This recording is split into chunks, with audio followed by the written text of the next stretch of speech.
You are listening to PT on Ice, the Older Adult, a collaboration between the Senior Rehab Project and the Institute of Clinical Excellence. This is a rebroadcast of an original episode that can be found at ptonice.com.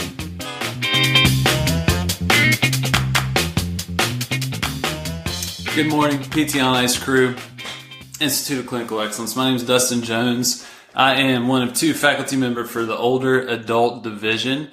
Me and Christina Previtt, we're teaching modern management of the older adult. We wrapped up week 5 last night of the first cohort. Had an awesome discussion. It's crazy. We're over halfway through the first cohort. The second cohort starts March 26th.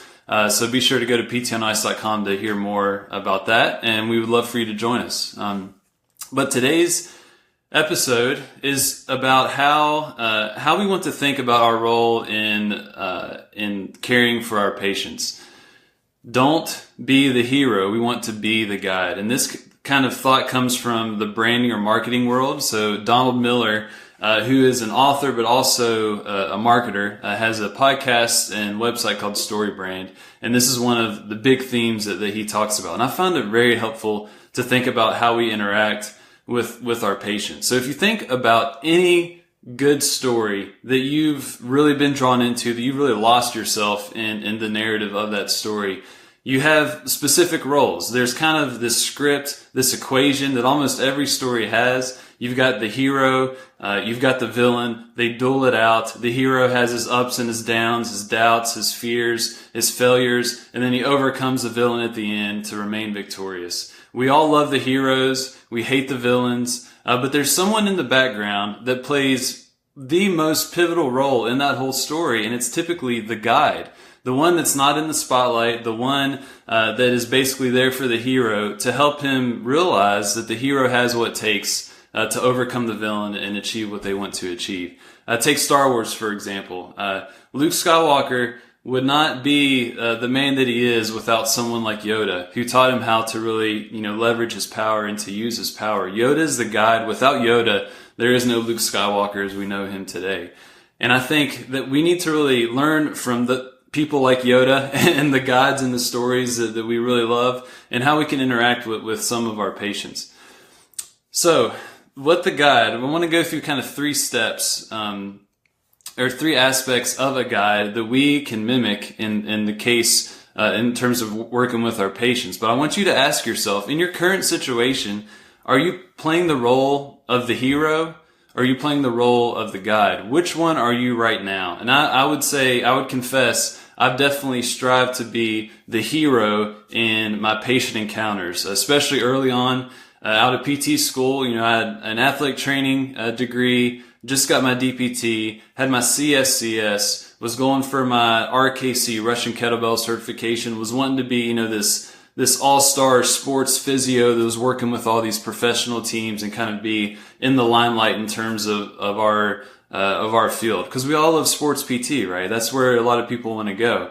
But then you start to realize that's not maybe as fulfilling as what you thought. And then you realize, wait a second, I'm in a service industry. It's not about me, it's about the people that I'm serving. That's what we do. We serve people. And then you learn that, well, maybe I want to make it about them and not myself. And that has definitely been true in my story, and I'm sure lots of you all have experienced that as well. So if we want to be more of a guide, less of the hero in the limelight, what do we do? So there's 3 particular things that I do want to mention to y'all. So the first thing, guides don't do the work for the hero. That's a big thing. The guides don't do the work for the hero. The guide is the king of building self-efficacy in the hero. The guide does not toil through all the labor, does not actually do all the work for that hero. They show the hero how they can do it themselves. So what does this look like for a physical therapist? Well, it may mean like that you're not doing a lot of passive treatments. You may be very selective in how you utilize passive treatments with your patients. You may be doing a lot of exercise, a lot of progressive exercise. You may be doing a lot of coaching with the patient, just to show them they have it within themselves to get to where they want to go. So you are not doing a lot of work for them, but you're showing them how they can do the work for themselves and really building their self-efficacy so they can reach the goals. You're just one small part of that journey that they are on, and you're not necessarily doing the work for them. The second thing is guides, they help see the heroes what lies ahead in their journey. They're giving them a good picture of what is ahead, what to expect in their journey, whatever that journey may be. So for us as, rehab professionals, I feel like a very pertinent example is with, total joint surgery. So I'm in home health, get a lot of people, they have a total knee, a total hip, they're in the hospital, for a day or two. They may not even be in the hospital, but a lot of them will get home health PT for a little bit before they go to outpatient PT. A lot of these patients, they receive, education. They get, the discharge folder about that thick. They even take a course before the surgery. But a lot of times that doesn't necessarily stick. And they get home and see people like me, and they have no clue what just happened to them, what to expect, what to do down the road. And from my perspective, it's easy to think, well, what in the world have they been doing? Was no one talking to them about this stuff before? But they have, but it didn't necessarily stick. So it is my role in that position that I need to lay out what is ahead on their journey. What should they expect? What is a particular timeline that they are going to be on in terms of recovering and reaching the goals that they want to achieve? We can also let them know that, there may be some bumps in the road. We may be starting to do, progressive resistance exercise, and, you may get sore the next day. We need to give them these clear expectations of what to expect so they can know what lies ahead, so they can prepare and meet the demands of that journey. So that is something very important that I feel like we often, we don't take the time to really acknowledge, and our patients really value it, that we have the ability to clear a lot of confusion that they have, especially with just kind of the whole complex medical system, that we can serve them well. So guides, they don't do the work for the hero. They give the hero a picture of what lies ahead. And then last, and I think for me, this is the most important, is guides, they help the heroes reflect on where they've been. This is something that I really emphasize with a lot of my patients, is that, they come to us, they're either, in pain, or they're not functioning to the capacity that they wish they could. They're in a tough spot. A lot of them, are struggling with a lot of different issues. They don't come to us in a great place, typically.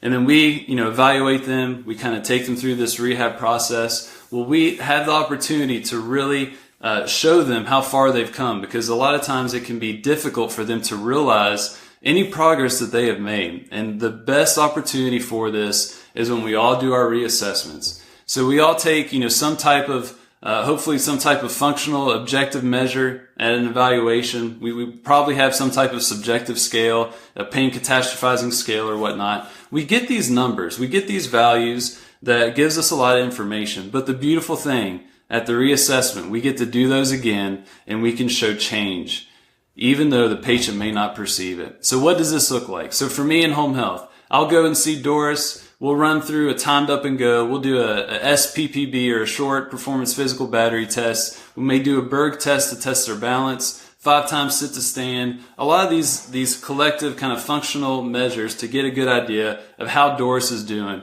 We do therapy for a month. She's crushing it, but she doesn't necessarily perceive it. Her pain may be going down, and that's where we do the reassessment at 1 month. And this, I am freaking jacked when I get to do a reassessment with the patient, because we get to run through those tests again, and then I can pull up my little piece of paper, my tablet, and say, Doris, you got 19 seconds on the timed up and go when we started. And we've been doing a lot of work on your walking, on your strength over the past month. And today you did 13 seconds. Doris, that's crazy. 13 seconds. That's such a big improvement. Can you imagine, what that has done for you in terms of your quality of life? Then we'll go to the next one and be able to show the improvement on the SPPB, on the Berg, on the 5 times sit to stand, all these different functional measures. And we can show Doris or your patient where they have come from. They can reflect back and realize that, oh wait, I am getting out of the chair a lot better. I'm not using my arms to push off of the toilet. I am walking outside to go get my mail when before I was scared to death to do that. We need to put them in a position to reflect on how far they have come. That's going to help with their buy-in to what we're doing. It's very fulfilling from the therapist standpoint. But I feel like we really serve them well, and we can be solid guides along their journey if we can help them reflect on where they've been. So the guides, they don't do the work for the hero. That's a big thing. We want to build self-efficacy. We want to be very selective with any passive treatments that we do. We want to be progressive with our exercise, and we can show the patient that they can do a lot of the work on their own to get them to where they want to be.